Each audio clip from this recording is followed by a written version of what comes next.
Every team, every topic, everywhere. This is Believe. FunBelt Podcast. FunBelt Podcast. FunBelt Podcast. FunBelt Podcast. It's just a great conference that is at a point right now where they're, I think, clearly the best Group of Five conference in the country. The state of SunBelt football is the strongest in our history. And we got to continue to showcase what our league's about. This league is insane. Yeah, it might be like one of those 8 wonders of the world. And you can see just what a great Group of Five conference it really is. It's a big deal. Boy, life is looking pretty good in the SunBelt these days.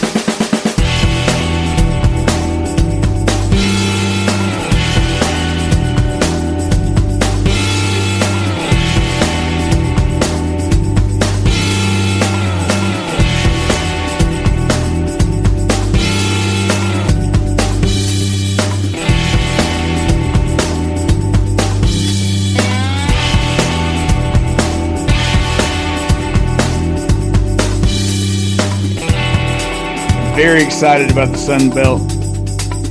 We started the SunBelt back in '76, and I'm very proud of what has transpired through the years. You know, while other conferences have been breaking up, our conference has become stronger.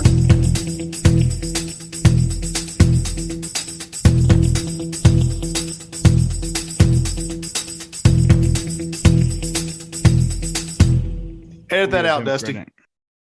Welcome back to the FunBelt Podcast. This is Jeremy Harper from HowRaiser.com. With me, as always, Dusty Thibodeaux from the Warhawk Report. Dusty, how the hell are you? Still living above ground. I think that's better than most of those over in the cemetery can say. No, Dusty, that's not what I'm looking for. I'm not looking for this sort of macabre, morose, middle-aged man assessment of his life. You came away, your Warhawks came away with a big win this weekend. And you should be happy. Your life should be reaffirmed. I mean, it was a great win that the Warhawks went up to Arlington and beat what is arguably the hottest team in the conference. I wouldn't necessarily say the best team, but definitely the hottest team. And did it with 7 players and 2 coaches. And you've had 7 players for a while too, right?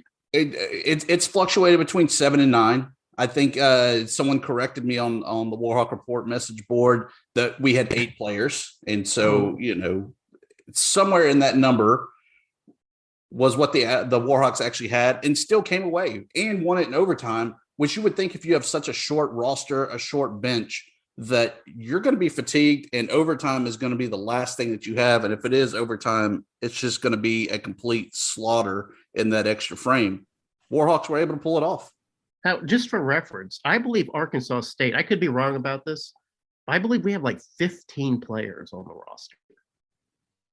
So to only have about 7 or 8 guys, that's an incredible endurance feat to play a basketball game and then take it into overtime. When Arkansas State played the Warhawks, I could tell that the Warhawks were shorthanded. Because at the end of the game, the hot-handed Warhawks were no longer hot. They were cold and tired, and Arkansas State just had extra players and were able to overcome. To beat UTA at Arlington, that's a pretty nice feat. And you know what that tells me? That the Warhawks need to play every game on the road? No. What it tells me is that every single SunBelt program has a shot at winning the SunBelt title, except maybe University of Arkansas at Little Rock. And Georgia State, apparently, because Georgia State's sitting at the bottom of the standings at 0-2. Oh, my God. What is going on with – you know who got off the snide? Texas State got off the snide. Texas State had a great weekend. Yep. South Bama got off the snide. Georgia State cannot get their COVID protocols worked out and cannot seem to get a win. What is going on with Georgia State? They got the Rona and can't play. I mean, COVID picked up some easy dubs this weekend when the Little Rock and Arkansas State games were canceled. Georgia State, Troy canceled. But Troy sitting at 3-1 atop the standings. Yeah, I believe, I could be wrong, but I believe Troy is sitting atop both the men's and women's standings. They are. And the Troy Trojans on the women's basketball side actually took an L this week, Jeremy. What? Against who? Louisiana Lafayette. Well, Pretty they're much, always tough. it really came down to Troy just got into foul trouble and were unable to really get themselves out of it. And the Cajuns took full advantage of it, shooting 47% from the floor. Ooh. Defending SunBelt Conference Defensive Player of the Year, Tyrona Doucette with a double-double, 23 points, 10 rebounds, and had 6 blocks. Man, that's Troy nice. had 4 players that fouled out of the game, and it was just a complete mess of a defensive performance. Foul trouble will screw you up. Yeah, if you don't have enough players, just like COVID, if you don't have enough from foul trouble, you're limiting that bench as well. But Troy Trojans still sitting atop the Sun Belt Conference standings at 4-1. Louisiana Lafayette, Arkansas State tied for second, 3-1. ULM and Georgia State still with the goose eggs. ULM at 0-5. The Panthers at 0-3. Troy and the Cajuns doing pretty well. Arkansas State is doing pretty well. In fact, their interim coach is now our interim coach. I'll claim the Red Wolves are 6-1 under Destiny Rogers, who has done a really good job of taking over that program from the former coach Matt Daniels. And there's talk of her perhaps having that interim tag taken off and her being the permanent coach. And that's one of those, Dusty, I would like to ask you a question about interim coaches in general, whether it's football or women's basketball or softball or baseball or any sport. Now you get an interim coach and you don't know much about them. They're a popular assistant, right? Or a capable assistant. And they go out and they win a few games. The players really like them and they seem to be responding. And you in the front office, you had kind of a dilemma. Do you go with the popular guy with the hot hand, or do you say, you know what, there's a reason this person was an assistant, that we never had that person as head coach. It'd be better if we went out and did our due diligence and found somebody outside the organization. For you as a fan, what is it about interim coaches for you? What's your policy on interim coaches? You know, it's I'm on the fence of it. I see both sides of the coin. You're getting a chance to really have that person audition for the job and see what are they capable of. Can they handle the reins of the program? Do the players and the staff respect them and follow kind of their orders, their vision of the program, even for that short term 1 year? But then the other thing is the guy you just got rid of, this is probably one of his cronies that runs the same type of offense, defense, system, whatever. Yeah. You want the proverbial 4 more years of what you just had. Because if you do, why did you get rid of that guy and have to spend the resources in order to get to have that interim head coach? Yeah, to me, it's a little bit like the situation with the Cajuns, right? You got DiGiorno. Close enough. Am I close? All no. Right. I'm just DiGiorno. DeZormo. Okay, DeZormo. Okay, I'm getting it's that Z that tricks me up. So, which is a Z, right? There's not a Z in his name, right? It's full of X's and other consonants. Like Thibodeaux, yeah. Yeah. Thibodeaux. Anyway, but with him, I mean, he comes in, he's a popular assistant, right? A guy that the players like, the fans like, the boosters like. And then all of a sudden, all the star players seem to be leaving Louisiana Cajuns. And some of them are going to Florida and following Napier. Some aren't going to Florida and following Napier. Some are going to other programs. And you wonder, is it because it would have been better for the Cajuns to use their sort of their standing, their high profileness, and used it to bring in a high profile coach, somebody that can bring in more excitement? I think regardless who their coach is, let's be honest, every kid wants to play. If you're in Louisiana, like a lot of these kids are that left, they want to play at LSU without a doubt. There have been a handful that have left Louisiana Lafayette and gone to the Tigers. But at the end of the day, SEC is the SEC. So these kids having that backdoor opportunity to get themselves into the SEC by following Napier to Florida, good for them and leveraging. Maybe they were SEC caliber all along, and they were just overlooked in the recruiting because they were at a small high school, academics or whatever. But they've kind of proven themselves now in Lafayette, and now they get a chance to go to Gainesville. I have no problem with it. Yeah, well, all right. I don't have a problem with that at all. But I do wonder if the Cajuns missed an opportunity to bring in some real juice to the program instead of hiring, like, maybe it was a sensible hire to hire Dejean.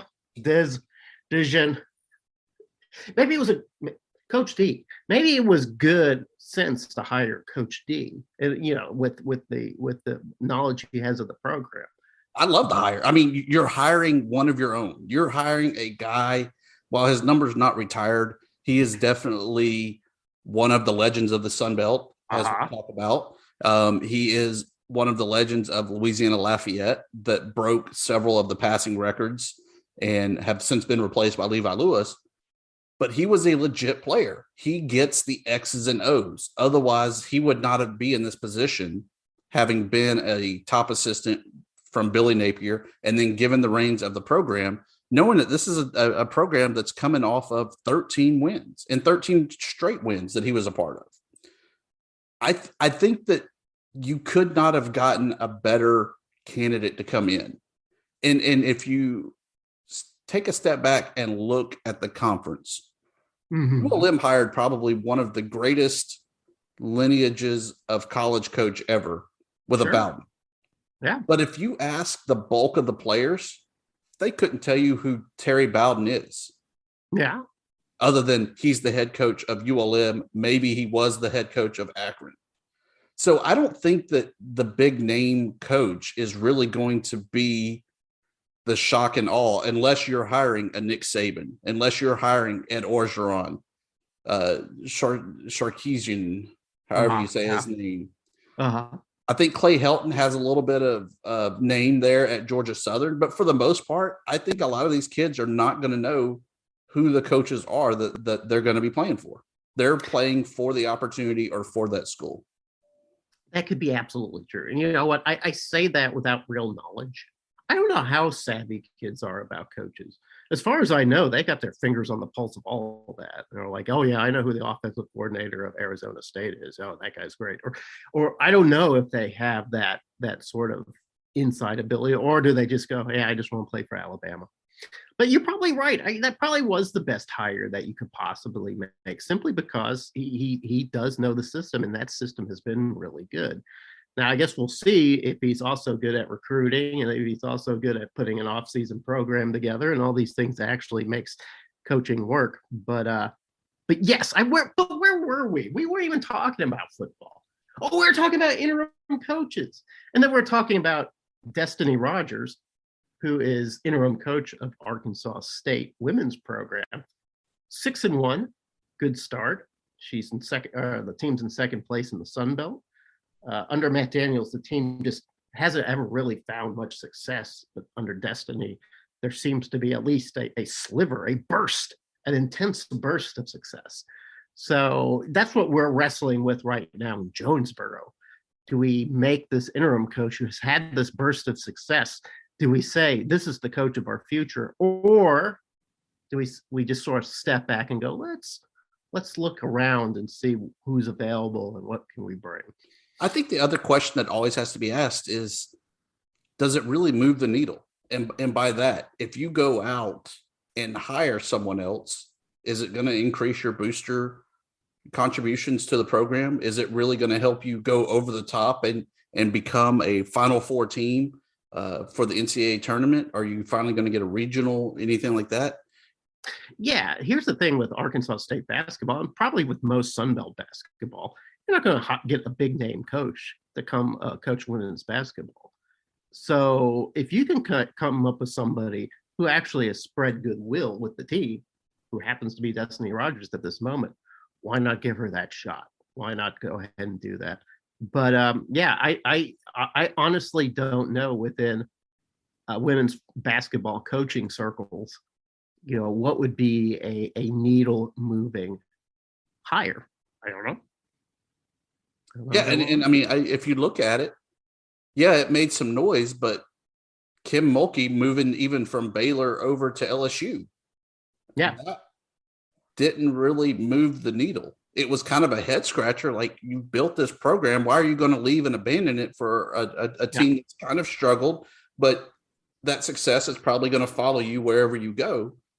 But why would you, do that? So that's why I think even if something as big as that doesn't really move the needle, what will? Yeah. Well, the only thing that ever moves the needle is, and it's the one thing that moves every single needle, and that's winning. Right now, Destiny Rogers says that. So right now, I really don't know who you would hire above Destiny Rogers. But let's think about the men's side for a second. Let's hop aboard the men for just a minute and talk a little bit about what we've seen these. Was it the first 3 weeks of SunBelt Conference play?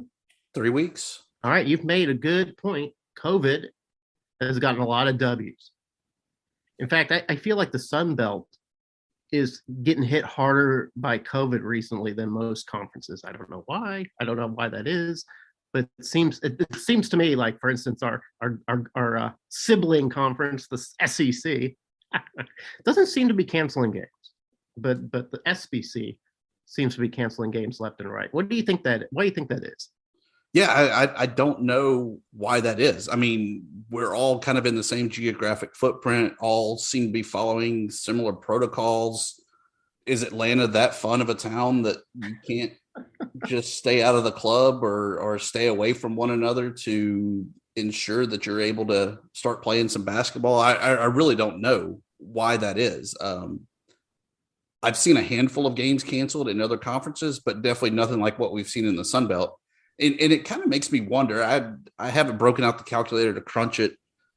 Is this maybe a way to beat the rankings so that you can get a better seed because you don't play, or you're only trying to hit that 80% threshold so that you get a better seed? All right. So here's something that was brought to my attention about that 80% threshold. And maybe you've already factored that into that comment you just made. I'm not sure, Dusty. But it's 80% of the average games played. So it's not just like, for instance, if we have 18 games scheduled, it's not 80% of those 18 conference games.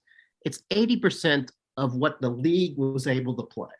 So the league might only have an average of 16 games, right? So then you have to play an average of the 16 games. But look who's taking advantage of it. It's the healthy teams, right? It's Troy, it's UTA, it's Arkansas State when they can get an opponent that can play. And ULM, which seems to be limping along at the minimum amount of players it can put out and still putting up some W's. I haven't really given much thought to Appalachian State basketball, even though they've come in as the returning champions. And when I say returning champions, I mean they got hot at the right time and won the SunBelt tournament. But they've been playing some pretty good basketball. Am I totally ignoring the Appalachian State Mountaineers at my own peril, Dusty Thibodeaux? They've definitely flown under the radar. And they didn't do anything this weekend too impressive. They did get a sweep of the weekend games, but did nothing really just over the top impressive, but sitting at 4-2. Yeah. Now those were 2 wins over Coastal, right? They went to Coastal, then Coastal went to them, right? It's one of those North Carolina type things. Yes. Okay. So at Coastal, we still don't understand really if they're very good or not, right? They've got one of the better players in the SunBelt. They've got that celebrated coach. But a lot of people left there. They had a good win against South Carolina, but do we know if Coastal Carolina is going to be one of the top tier? So why don't we even say that, Dusty? You know what? Every school in the SunBelt is a top tier basketball team right now. No, I would say the line is drawn at Louisiana Lafayette at 3-2. So that includes Troy, Arkansas State, Texas State, App State, UTA, Louisiana Lafayette. That's your top echelon of teams. Okay, all right, that's fair.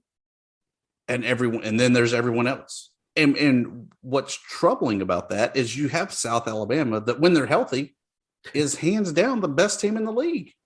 I know they don't seem to be healthy. In fact, I think they have one guy that's still not getting on the floor. So, I feel like we just haven't seen SunBelt basketball at its fullest yet. And no, we've seen COVID ball. We've seen a lot of COVID ball. And that's why I hate to say this. That's why I don't believe in Troy.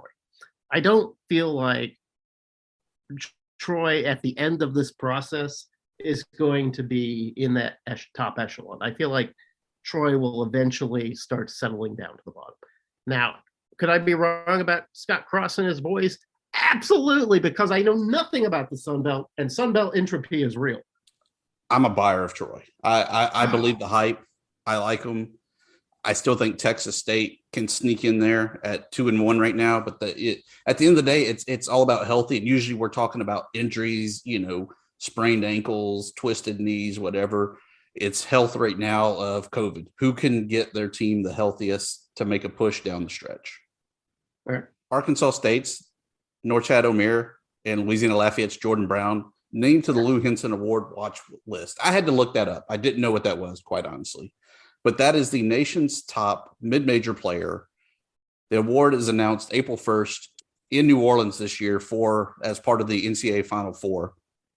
I think both those guys would have a legit shot if it were not for the Gonzagas and the other non-mid-majors that are lumped in as mid-majors. All right, so let me wax hyperbolic. Let me wax hyperbolic about Norchad Omier. That guy really is a legit superstar player. Now, he's only played basketball for a few years, and sometimes you can see his rough edges. But he really is he's the 3-time SunBelt Player of the Week. And he's deserved it every time. The guy can rebound. The guy can make mid-level shots. He can dunk like crazy. To me, he is the real deal in that who's ever on that short list. Norchad Omier belongs. Now, Jordan, what's his last name? Jordan Brown. Yeah, Jordan Brown. We didn't get to see him. I didn't get to see him when they played Arkansas State, which is too bad. He was out for the game. I really wanted to see him. I don't know if he's up to that level of Norchad Omier. But Norchad Omier, to me, is just a superstar in the making, a superstar player that I think he needs one more year. There are people like, oh, well, he should jump to the NBA. No, he shouldn't be jumping. Nobody from the SunBelt needs to ever be jumping to the NBA. But he really does have some outstanding next-level skills. So, yes, I may be a little bit of a homer talking about Norchad Omier as a Red Wolves fan, but he's probably the most exciting player I've seen come to Jonesboro ever. I saw Jordan Brown, grant you that was in person when they played at Houston.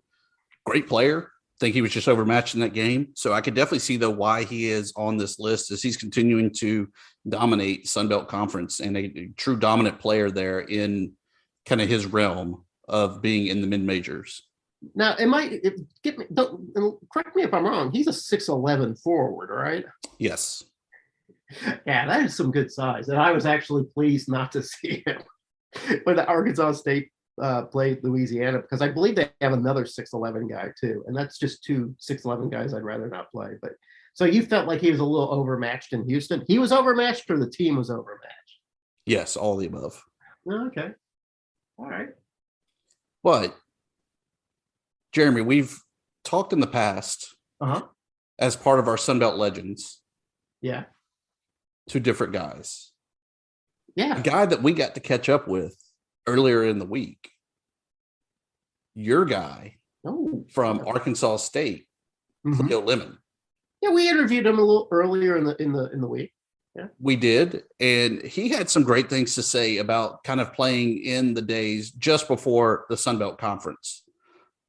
The SunBelt and the past and some of the great players that have come through it. And then even times before the SunBelt, when our programs were independents or from the Big West or from the Southland. And it seemed like we had all these guys that have sort of constructed the SunBelt from beyond the SunBelt. So SunBelt's like one of those conferences that it's still sort of oozing out of the magma. It's still hardening into what's going to become to becoming a great football conference. Yeah, join me. join me in that expression. Tell me if I'm right about that. Yeah, I mean, we talked about really the formation of the SunBelt Conference was the band of misfits. We were all newly jumped up from 1AA ranks, literally coast to coast. When you had Idaho, New Mexico State in there, you had Middle Tennessee on the eastern boundary side. It was not a pretty thing, but it was something that laid the foundation for where we are now. And I think that that's really what we're trying to strive for and show fans of the SunBelt Conference. It took a lot of these guys kind of putting it on the line to get the SunBelt members up to speed so that we can be where we are now as the premier G5 league. Thibodeaux, you're rating truth right now. I've got Cleo Lemon, Arkansas State legend, record-setting quarterback for Arkansas State, waiting for us. Shall we bring him in? Bring him on. Cleo, welcome to the show. How are you doing? Doing great, guys. Thank you for having me, man. Excited to be here. Cleo Lemon, okay. So you came aboard Arkansas State at a time when I was leaving. I left Arkansas State in the summer of 97. You showed up in the fall of 97, had 4 great years at Arkansas State, except those weren't the 4 best years of football at Arkansas State. In fact, those were some Joe Hollis years that were really tough. In fact, I think in your time at quarterback, you set some quarterback records that still stand today. And yet, I think the Arkansas State had maybe 11 wins in that 4-game span, or 4-year span, I'm sorry. How was it in those times, those formative times of Arkansas State? How were those years for you? Oh, it was a fun time. We enjoyed it as far as my recruiting class, being Joe Hollis's first recruiting class and some of the coaches that were on that staff. It was a joy to be able to be around those guys and learn from them. But we gelled as a team. We had a lot of fun. Not much success, but, being an independent, my freshman and sophomore year, doing a lot of traveling across the country. After joining the Big West, we were the team that was farthest east, and we would have to go west for all our road games, a lot of long flights, a lot of long nights. But it was challenging. But at the same time, I think we laid down a foundation, and hopefully it's something that, that kind of carried the program moving forward. So by the time that you left Arkansas State in 2000, you had, I think at the time, the most throwing touchdowns. But something that I found incredible about your career is that you ended up with something like negative 460 yards rushing. That tells me you didn't do a lot of running, Cleo. No, we didn't do a lot of running. When I was with Coach Hollis, he brought in the Ohio State Power I. So, that was something he had run with Eddie George and Orlando Pace and, a lot of Big Ten players that, he wanted to execute. So our offense we were ground and pound, man, and with a little bit of play action mixed in. So for me, we were running pretty much a pro style offense. So for today's, football and the way they play it now, wide open, 40, 50 passing attempts a game and the zone read and a lot of the stuff that offenses are doing now, we weren't doing that back then. We had a lot of good running backs. We were fortunate enough to have, the Lodi Flash and Jonathan Adams, who was at the time was one of the premier recruits coming out of the state of Arkansas. He was highly rated, and we was fortunate enough to have Big J.A. But just was part of it, man. Took our lumps, and we kept fighting, and we showed up every Saturday ready to play. Was there a particular opponent that you recall more than others that you saw in those 4 years that you were like, these are the guys that we got to beat? Not really. We didn't have a real rival. We played Memphis, but man, we didn't have a real rival. We didn't have much other than just us going out competing, and we just had us really. In that era, it was fun, but at the same time, like I said, we had our challenges. Favorite game you played? Favorite game at Arkansas State? I had some fun ones. Had some close calls. The NC State game, I can remember my senior year. Unfortunately, we lost it in overtime. Minnesota, up in the Dome, unfortunately, we lost. I want to say by a field goal. We took them to the wire. Had a lot of opportunities there. But I would say I always enjoyed going back to the state of Mississippi, where I was from, and to play Ole Miss. Yeah. So I would probably say it was either my sophomore year or my junior year, playing Ole Miss in Oxford, and me and Cleo pretty much putting on a show. Robert Cleo was amazing. He made a lot of big plays that night, and that was a lot of fun, man. We had a lot of fun that night. Yeah, I recall those 4 years that you were there, and as an Arkansas State fan, it was hard for me because the wins weren't coming, of course. But the play of Cleo Lemon was the thing that kept everybody afloat. The touchdowns, the yards, it was just great. So then after your career at Arkansas State, you weren't drafted, but then later somehow you got a free agent contract with Green Bay. How did that happen? Well, I was invited to the combine. So I was fortunate enough to be able to compete, with a lot of the draft eligible guys. And that was a great experience. That was the Michael Vick draft, the Daniel Tomlinson. Those guys were the key marquee names of that draft. But just being in that draft class with, guys like Chris Winkie and Quincy Carter, Drew Brees, the list goes on. I remember, I want to say Marcus Tuiasosopo, Tim Hasselback, because a lot of these guys at the time, I was meeting for the first time, but it was something that just kept reoccurring. I just kept running into these guys as my career progressed, competing against them, playing in games, being on the same team with them, playing NFL Europe. So it was just something that started my career off, and just being with these guys and just kind of getting to know them, and then me becoming part of that, that fraternity in the NFL, and just seeing these guys over and over, and and really becoming friends with these guys and colleagues, and just doing some really cool things with them. I was talking to Dusty this morning, and we're talking, kind of prepping a little bit for this talk with Cleo Lemon, and we're trying to think back about programs that are in the SunBelt now, programs that are in the SunBelt in the past that aren't there anymore, but which of these programs have managed to put quarterbacks into the NFL? And who do we come up with, Dusty, besides Cleo? The Warhawks, baby. No, the guy from FAU. Oh, Rusty Smith. Yeah, that was the only guy we could think of. And we're thinking, is there anybody else that has had that kind of success? And you were a journeyman for a long time, a guy who was a backup. You backed up a lot of guys. And then 2007 happened, and you had some starting gigs with the Miami Dolphins. How was that reign?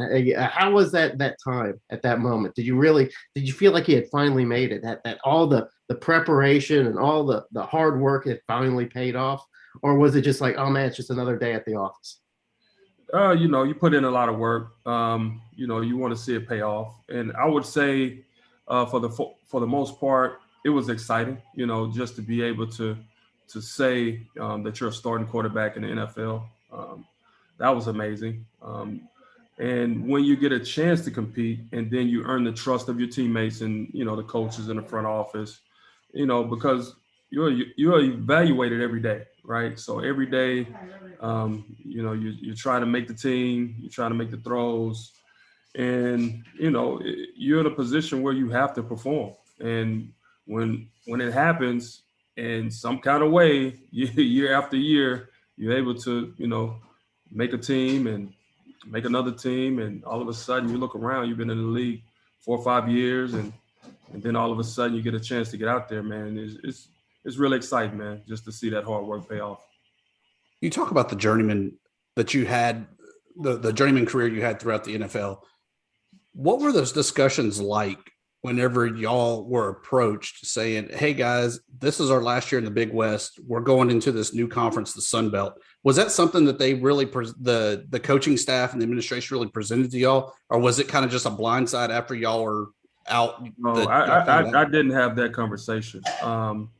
Like I said, my freshman and sophomore year, we were independent, and then we went into the Big West. So I left Arkansas State being a member of the Big West. So I never experienced the SunBelt. I saw the SunBelt form, from afar. So for me, hearing the news of this conference that's being started, first of all, it was a regional conference. So for us, when we played at Arkansas State, us as players never understood why we were in the Big West in the first place.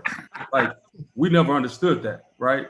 Why are we traveling to Idaho and New Mexico? And there's some neat programs in there. That's a great program, but why are we always taking these 5 and 6 hour flights going out west when all these schools is just right here in our backyard that the SunBelt obviously formed? So then it's regional. So now these guys are playing teams in Louisiana, Texas, teams right there that's in their proximity, which made sense. Being a student athlete, why would you send these kids out playing all these games in all these different time zones, and then you have to get back, take these long flights, late night flights, getting back to Arkansas State, 4 or 5 in the morning, and now you got to get ready and prepare to go to class. It's just, for us, it was tough, man, and it was something we didn't understand, but it was fun. So we enjoyed it, and it was a fun time in our career. You're talking about the combine. You're listing off all these sort of superstar names that ended up becoming legends in the NFL, but they're also legends in the college game too. You were Cleo Lemon from Arkansas State coming into the combine. Was there a little bit of having to make introductions to those type of guys? I mean, it's like, well, where are you from, Arkansas State? Because Arkansas State at the time had only been I guess what you'd call, I don't know what was called back at that time, but this was only an FBS program for a handful of years at that time. Yeah, it was back then it was 1AA. So being a 1AA program and then transitioning to the Division I program. And, I had been at that level for a while before I, walked on campus, but at the same time, just trying to get some traction, trying to have, some type of regular routine with, playing games. And, like I said, rivalries, it didn't really exist for us. So, each and every year it was a totally new schedule, so I think that was probably the most exciting part was when they did release the next season schedule, just to see who was on our schedule. I can remember playing the University of Miami. I can remember playing Oklahoma the year they won the national championship. I can remember playing Illinois. I can remember playing Minnesota, Ole Miss. The guaranteed games go on and on, right? We played a lot of guaranteed games. So, but when you got the schedule and you saw those 4 or 5 programs on there, it was exciting. And they used it as a recruiting tool to get guys to commit to us. So that was part of it. You get to come to Arkansas State, you get to play Memphis and Ole Miss and, teams out of the Big 12 and SEC and, the ACC. So Big East back then was relevant as well. So, it was exciting to be a part of that. So, I kind of made a little bit of a dig because you have negative 445 rushing yards as a collegiate runner. But in 2007, you had over 100 yards rushing as an NFL runner. So Let's not let it be said that Cleo Lemon could not be a running quarterback. Do you have wheels? Did you have wheels? Yeah, man. Yeah, I could move. Basically, that was part of it. Yeah. You have to make sure, just to be able to stay healthy and and to be able to get passes off, man. You had to be able to avoid defenders. So that was part of it. But at the same time, like I said, the offenses were a lot different back then, and what you see now with the game, man, it is taking that next step. It's exciting. They score a lot of points. And, when I was part of the, coaching and being able to implement those type of offenses and then recruit those type of players to play those offenses, I think I had a real knack for that. And I think I had, a real sense of, what type of offense that the players that fit the offense that we would run. I'm glad you mentioned coaching, because after your NFL career, you got into the game of coaching. You were at Jacksonville State for a while. What was that like? What was that transition like, going from player to coach? I didn't know if I was going to coach. I'm a son of a coach, right? So I grew up in a household with my dad coaching and him being a mentor and a community leader, basically, and really being someone that was well respected in my hometown. And he did, and had amazing coach career himself. And then to see that firsthand and to see how he was respected in the community and all the things that he accomplished with, even guys I played with. He coached me. He was a basketball coach. I played for him in high school. So when I had the opportunity to coach high school football, I just fell in love with it. I coached here locally in Jacksonville at First Coast, one of the premier high school programs in the area. And we were putting out, 10 and 12 Division I athletes every year, signing the Power 5 schools. So that was exciting. I coached one of my quarterbacks to the Mr. Florida of football. So he had it was basically the Heisman of high school football. He set a lot of state records. He threw for over 50 touchdowns in the biggest classification in the state of Florida. We won a lot of games, and we were scoring a lot of points. And so I fell in love with that. So I just wanted to try my hand at the college level, coached at the junior college level, coached at the Division II level, then was able to coach at Jacksonville State at the FCS level. So, I had a chance to coach at a lot of different levels, had a chance to do coaching internships with the Pittsburgh Steelers. Got a chance to reconnect with Mike Tomlin and all those guys that were there with us, Randy Finkner, Keith Butler, who were at Arkansas State the same time I was there. Had a chance to reconnect with Jason Garrett with the Cowboys, did an internship with them, and also connect with Sean Payton with the New Orleans Saints. So I had my opportunities to coach at all different levels, and it was an amazing experience. Enjoyed it, and it's something I would cherish and carry on with me. The leadership and everything that I've learned from all those coaches I was able to be around. So what was more fun, quarterback Cleo Lemon or coach Cleo Lemon? I would say Coach Cleo Lemon was a lot more, he had a lot more fun doing it. Our meeting rooms were amazing as far as the camaraderie. I was privileged enough to coach a lot of great kids and meet a lot of families that were really great families that really wanted their kids to get educations. And, just pushing them forward to get those college degrees, man, that was something that I lived for, and just wanted to change the whole trajectory of families. So it was important to me. I took it serious. I worked my tail off at it, and man, it was fun. I enjoyed it. Coach, I was wondering too, with your dad being a head coach and you living under that atmosphere as a kid, and then getting recruited in college, and then having your NFL career, and then it comes back full circle.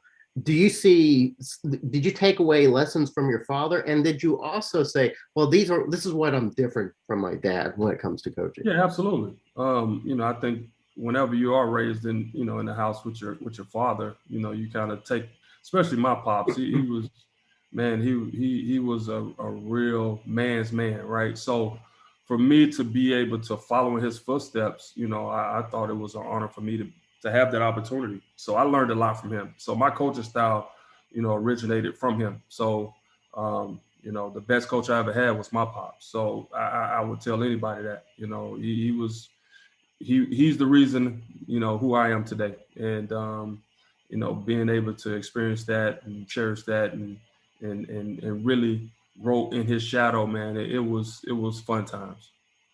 So do you have any connection with Arkansas State anymore? Do you ever did they reach out to you? Do you reach out to them, or is that sort of like is that part of the past? No, actually, when Blake was there, I interviewed with him twice. Actually, to be a coach at Arkansas State, I interviewed with Blake twice, and unfortunately, I wasn't hired. I wasn't the right guy for the job. But to have a chance to come back on campus, to see the campus, I hadn't been back in a while, and to see how the campus changed. Yeah, in the city of Jonesboro had changed. Man, it was a trip down memory lane when I was there for my interview, and just to see everything, man, it was cool, man. I really enjoyed to see it and to see how it had grown and to see the upgrades at the stadium and the facilities and all of that, man. It was good to see. Yeah, in some ways, you and I are, we kind of came around the same period of Arkansas State. Jonesboro is a real sleepy farmer's town when we went to Arkansas State, and now it's still a sleepy farmer's town, but it's also a lot more fun to be at Jonesboro. And I give that credit I partly give that credit to your generation of football players bringing a little more excitement to Jonesboro, and I really do appreciate that. Tibbs, do you have any questions for Cleo? No, I think you reminisced enough for both of us. I know. In fact, I felt like we could just sit down and have a beer and talk about how boring it was for a while in Jonesboro. I know that probably like me, you probably took a few visits to Memphis just to have a good time. But oh yeah, absolutely, man. I had a lot of teammates that was from Memphis. I had family in Memphis, so I was always there. Kind of just hanging out and visiting family, or going home with the teammate. So it was always something to do over there. And so one question I do have for you there, Coach. You were an Indian at Arkansas State. Indians no more. You're now the Red Wolves. Are you a Red Wolf, or are you still an Indian? Well, just first and foremost, I think the rebranding of it, I think it was amazing. I think it's been a real boost for the university as a whole.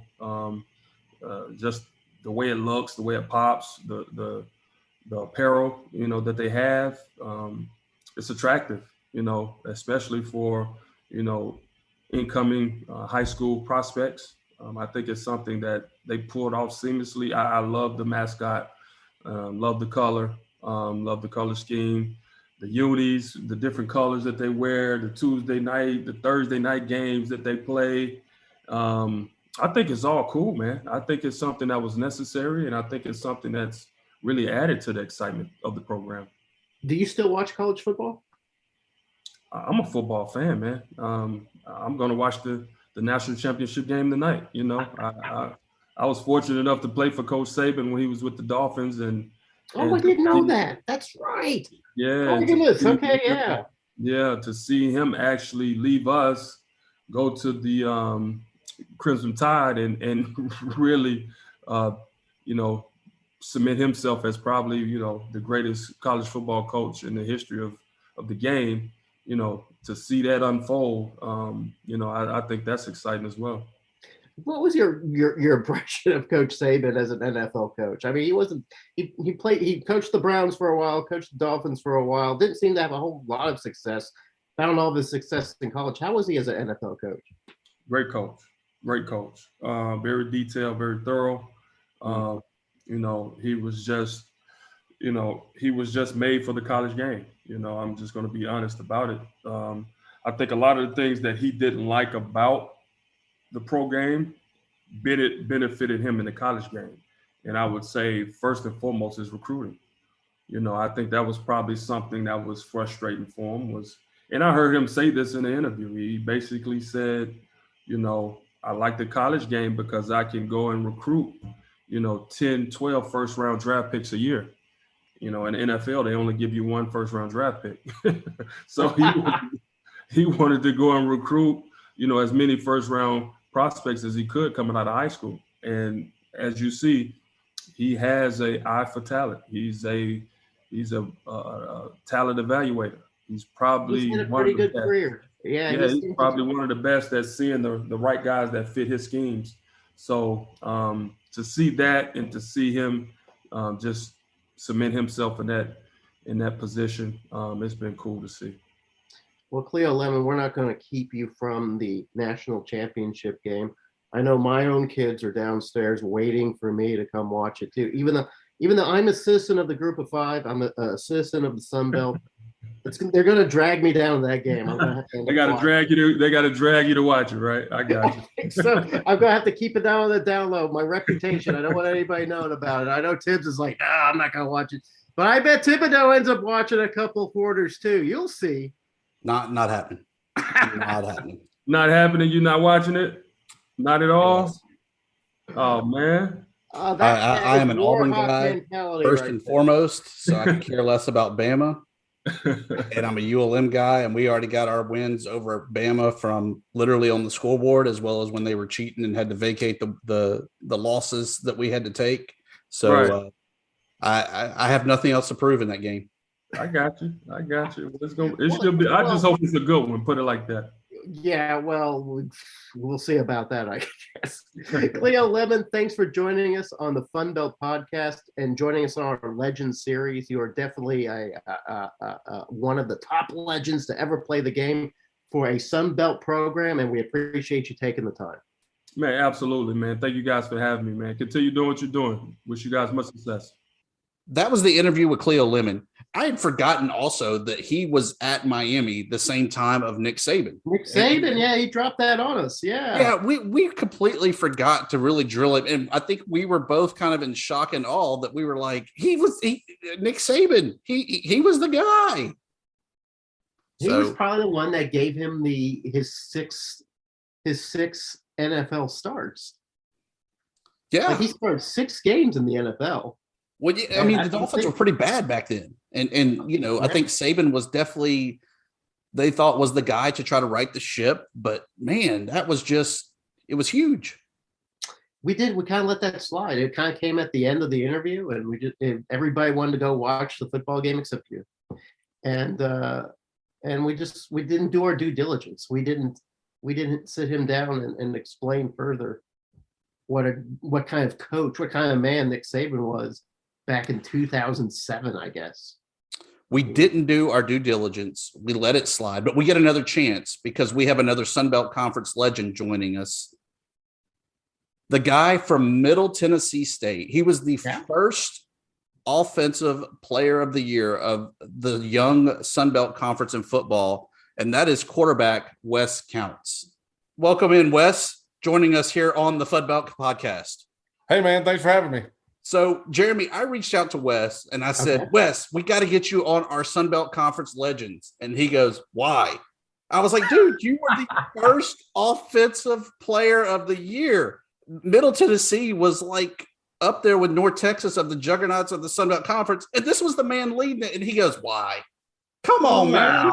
Well, just to be fair, Wes, those are hard times for the Red Wolves at that time. It was you guys in North Texas all the time, kicking everybody's asses.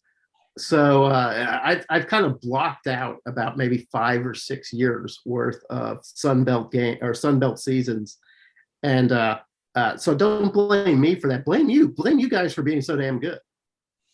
Well, we really got going toward the end there, the end of 2000 and 2001, but we did lose to Monroe one time, which was a black eye, but that's all right. You live and learn. It's really hard to recover from a loss against the Warhawks. That's for sure. It is, but y'all have the I remember the frat houses. They had about 10 guys each in the end zone, and they were kind of fun. or maybe it was the sideline, but they were fun. At least they were into it. Might not have been a lot of them, but the guys that were there were into it. I can neither confirm nor deny if that would have been me included in that. So, Wes, we go back, though. When you went to Middle Tennessee, they were still 1AA and in the transition of becoming 1A. What was it like as you kind of made that jump from 1AA to 1A and then into the SunBelt Conference? It was different because we were actually supposed to go 1A, I guess, in 99 and built a new stadium or added on to the stadium and everything. And we had a pretty good team in 98, our last year at 1AA, but I mean, we ended up with a 5-5 record, but I think our combined losses were like about 14 points or something. And 2 of those were to Illinois and UAB, which were 1A at the time. It was different. And, 99, when nobody was in the conference, 99, 2000, those were learning curves big time. We had a new coaching staff, brought in a new offense, brought in new defense, brought in a whole new way of doing things, different JUCO guys and a different way of recruiting. So there were some hard times in 99 because they were trying to run all the 1AA guys off and try to make room for the new JUCO guys and the new recruits that were 1A talent. So it was a tough transition. Did y'all know in 99, though, that y'all were kind of playing for unofficially conference membership into this new SunBelt Conference that was getting formed? No idea. And my dad was the assistant athletic director. So, if I would have known something, it'd have been great, but those type of things were kept from me too. So, I had no idea until it was kind of official sometime in 2000. So you guys end up you get that SunBelt invite. You play that first non-conference game, and it was against Vanderbilt. Is that right? Yeah, 01, we opened up at Vanderbilt. Yep. And you beat those clowns. Yeah. It was man, I'll tell you what, that was, people still talk about that game because it was Middle and Vanderbilt hadn't played each other since I believe it was 55 at that point. And apparently there was some controversy back then. And for some of the old people that were there, they knew all about it. Us moving up to 1A at the time, we didn't know any better. And we were starting to play pretty good at the end of 2000. So we were feeling pretty good about ourselves. Vanderbilt, it's only 30 minutes away. We all go out and hang out in Nashville on the weekends. So we started running into those guys. Their Oklahoma drills, I didn't see all of it, but there was Oklahoma drills between Vanderbilt and Middle Tennessee guys on the sidewalk outside of bars. I mean, it was a crazy 2 months that summer. Yeah, but one reason I bring that up was because the SunBelt at that time, a very fledgling league, a league that just started up, was really looking to make its bones in the SunBelt. And then you get a team like Middle Tennessee who gets that big kind of high-profile in-state rivalry game, or more like a chip on your shoulder game with Vanderbilt. You come out and beat them. That was a nice feather in the cap for the SunBelt. I imagine that Middle Tennessee came out of that feeling pretty cocky. Yeah, fan-wise. I mean, the way Coach McCullum and his staff, especially the offensive staff, kind of taught us, we were cocky. I mean, we were. I mean, they made us practice a certain way. You practiced celebrating after every touchdown, even in practice. They would make you. You had to run to the end zone and jump up and down like it was a big deal. But I mean, this is the way we practiced. I mean, we would have practices where balls didn't touch the ground a whole practice. They demanded so much out of us offensively, and that was a heck of a staff. So we were a little arrogant at times, and at times that's what got us against North Texas, because we were 5-0 and they were 0-5. Lee Corso's talking about us on College Game Day, so everybody was feeling good about themselves, and we stubbed our toe against North Texas and kind of end the year there. Well, a lot of guys stubbed their toes against North Texas. I remember North Texas in that time just being just sort of a juggernaut of a program. You guys beat them. Monroe beat them the week before, I believe. Before we went down there. ULM beat North Texas, and they wanted to fire Daryl Dickey right then and there, not bring him back to Denton, because they were like, dude, really? You just lost to that team? See, I tell you, there's no recovery, no smooth recovery from getting beat by the Warhawks. I don't know how Nick Saban continues to coach, because that loss to the Warhawks should have just destroyed his career. He should be, I don't know, maybe working in a car lot. Talk a little bit about that season. You know, you're completing 72% of the passes. It's an offensive juggernaut. Tell me a little bit about how the team makeup. How does a team complete 72 passes in this day and age? Well, back then, Larry Fedora was our offensive coordinator, and Steve Bird was our wide receiver coach. Well, he not in 01, but he was there in 99 and 2000. And he had come from Tulane, where they had Sean King and all the Bowden, I guess Tommy Bowden was the head coach down there. And then they all went to Clemson, and Steve Bird came to Middle Tennessee. So that offense was a spinoff of the Clemson offense, or Tulane than Clemson offense. And we did things a lot different than they did. And we just had some really good wide receivers. We had some great running backs. We had, not an all-star offensive line, but they were some tough little dudes that would cut people. Joe Wickline did a heck of a job coaching them. I mean, it was just an attitude. I mean, people in nowadays they have, plus and minus boards, in the locker room and meeting rooms. Who did good, it was plus or minus every play.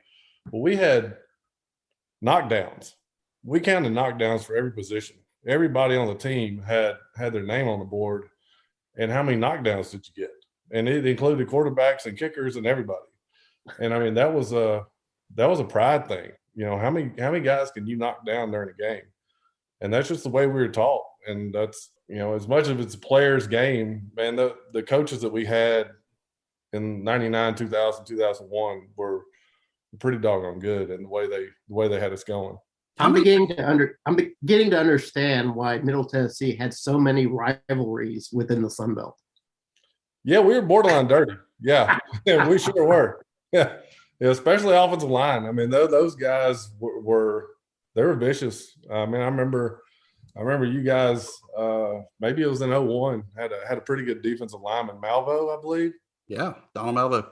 It wasn't a bounty by any means, but there was a goal to get him out of the game, and we had a backup offensive tackle that got to come in, and I believe the first play he was in, that was Malvo's last play, because he cut him and hurt his ankle or whatever it was. I mean, yeah, we were borderline dirty. Yeah, we really were.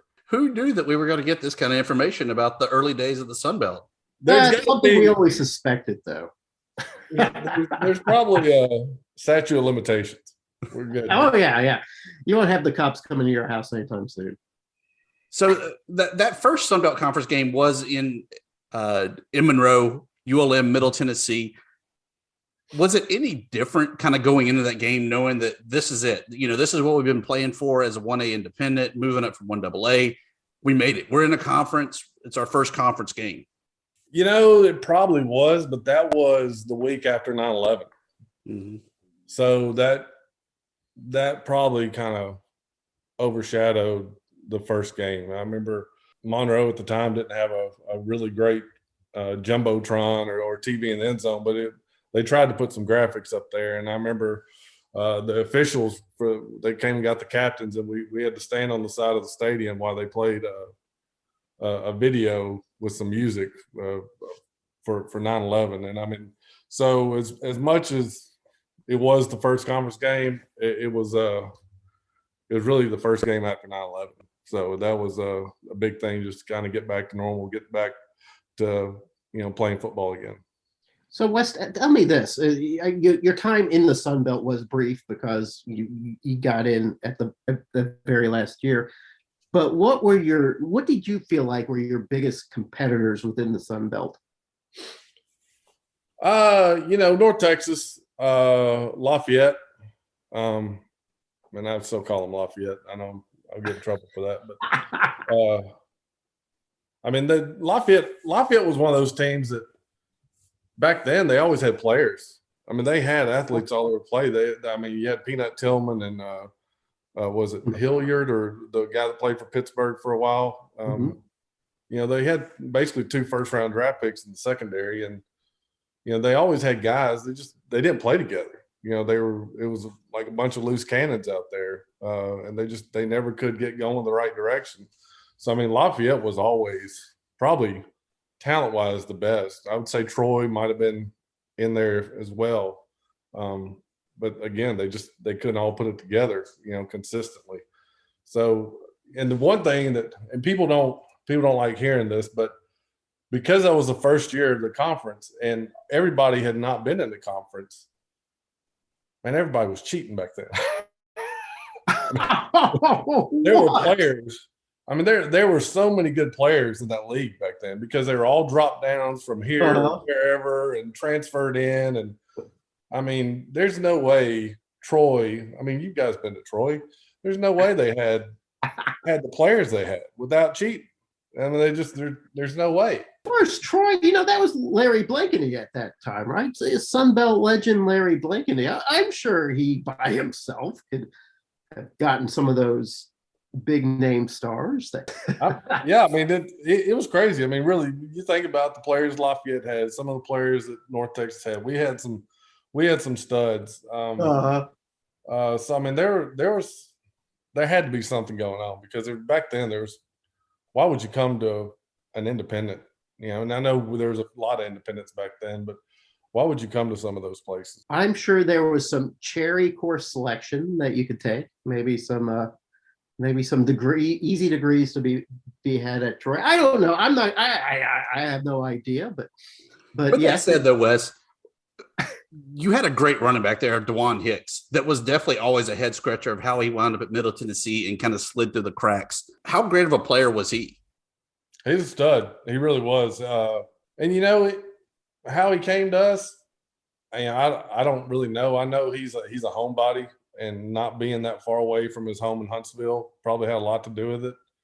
But yeah, he's one of those guys that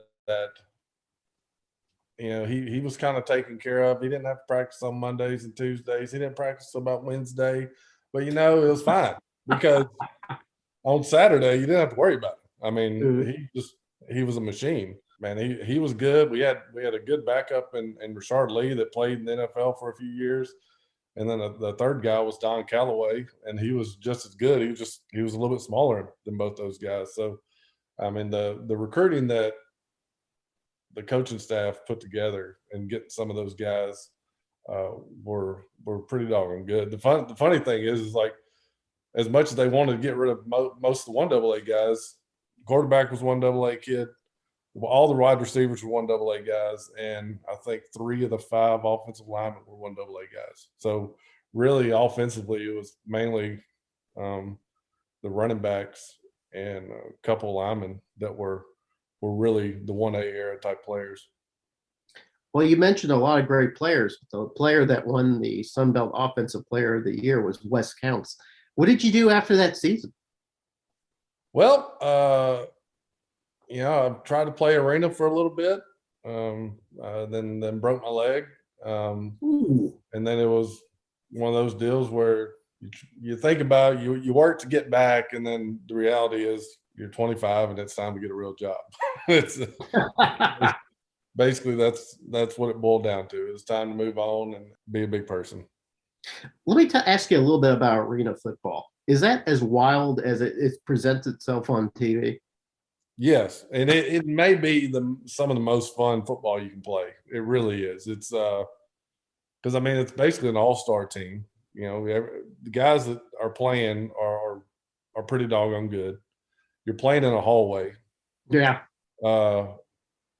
And from a quarterback standpoint, you're throwing it just about every play.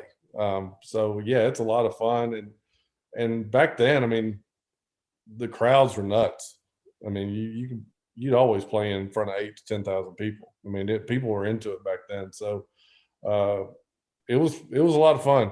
It really was probably the most fun type of football that I'd ever played.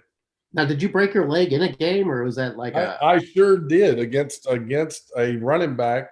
A running back that I grew up watching at Middle Tennessee was the defensive coordinator for the opposing team, and apparently he put a bounty out on me. No. Yeah, and then they cashed it in on about the 8th play of the game. So good for them. Oh, yeah. Well, I'm sorry to hear that, but getting Joe Theismann in that way is not the I don't know, the most celebrated way to end a career, but at least that you were able to move on and do something else. What are you doing these days now, Wes? I'm in construction, flipping houses or remodeling houses, stuff like that. Nashville's kind of a residential hotbed. So yeah, no kidding. You must be doing pretty well. Yeah, anybody in construction is staying pretty busy right now. In addition to that, Wes, I believe you're also involved still with Blue Raider football. Yeah, I do. I help out with the radio broadcast as the color guy. Me and Chip Walters and Wayne Gross, they've been doing it forever and got to a point where they were making some changes about 5 or 6 years ago. People were moving on, and I was going to a lot of the games anyway, and they just kind of wrangled me in, and it's been fun. It's been a different way to look at games, trying to describe things to the layman type of deal instead of talking football jargon all the time. Try to break it down for normal people. So did you pay much attention to the whole conference realignment stuff and kind of where Middle Tennessee was at and the potential of them coming back to the SunBelt? Well, I don't know how much potential there was with the SunBelt, just because none of the teams that left the SunBelt got invited back to the SunBelt. That's true. And it was pretty obvious that was going to be the case from the get-go. So the MAC option, with the package deal with Western Kentucky going to the MAC, I personally think that was where they should have gone. I don't know how much. Conference USA just seems to be in a bad spot, and they've been in a bad spot, in my opinion, for a little bit. So who knows? Bringing up Jacksonville State and Sam Houston and whoever else they're bringing in just to try to stay a conference. I'm not sure how long that's going to last. And then talking to other people that are at some of the bigger schools, I'm not sure how longer 1A football is going to last. I mean, it just some of the rumors, with the Power Fives kind of splitting off and doing their own thing. From what it sounds like, it's closer than what a lot of people thought. It might happen in the next couple of years. So who knows what's going to happen? Yeah, we definitely feel like we're coming full circle and we're all going to be pseudo 1AA again. And then, all the P5s will be the 1A programs. It's just kind of crazy that they were able to actually successfully get this whole separation that they want. Yeah. But I mean, when you're talking the big boy conferences, the Big Ten, the SEC are going to get $90 million payouts. I mean, the Middles of the world and Monroes of the world, they can't compete with that. I mean, especially now when you got NIL deals that are going on, and I mean that's where everybody's getting in the transfer portal right now. It is essentially free agency right now. It is who's going to pay me. I mean, I know some people that are coaching other places. They've had kids say, "I'm going to the portal," and the next day there's an NIL deal for them to stay. Yep. So it's the Monroes and Middles of the world, and Troy's of the world, they're not made for that. So it's those guys need to go on and do their own thing. And I really don't understand at our level, why you keep trying to spend money to hang in 1A, just I don't get it. I mean, because you're relying on so much student activity money, you're not raising enough money to stay at this level. There's nothing wrong with 1AA. Monroe made a living at 1AA for a while. Middle Tennessee did too. So, I mean, there's nothing wrong with 1AA. We probably had more fans in the stands when we were 1AA. People want to see wins. They don't necessarily want to see who you're playing. So, if you're 9-2 in 1AA, I think it's probably better off for your community than being 5-7, 6-6 in 1A. So you mentioned NIL, Wes. If that was around back in your day, what would have been your NIL deal? What would you have tried to pursue? Because Murfreesboro was so different back then. It was only like 60,000 people. Now it's 160,000 people. So I don't know. There's a pretty good restaurant, Toots, in town, and that guy's always been a pretty good fan of the Blue Raiders. So maybe I could have gotten some free pictures and some free wings. Maybe. I have no idea. That's a good question. Well, you need to start thinking about that because it does me no good now. That's true.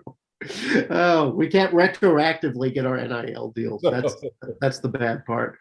Wes, thanks for coming on to the show. Is there anything you want to plug while you're here? No, I don't need to plug anything. That'd be an NIL deal. So. Okay. No, I'm good. I appreciate you guys having me and thinking of me, man. It was a lot of fun back then. It was it was just football back then. So it wasn't all the NILs and everything else. It was just a bunch of guys having a good time playing football. Well, Wes, thank you for being a SunBelt legend and a SunBelt pioneer, really, and helping deliver one of those first big wins for the SunBelt. We really do appreciate it. Yeah, man. Thank you. Thank you for having me.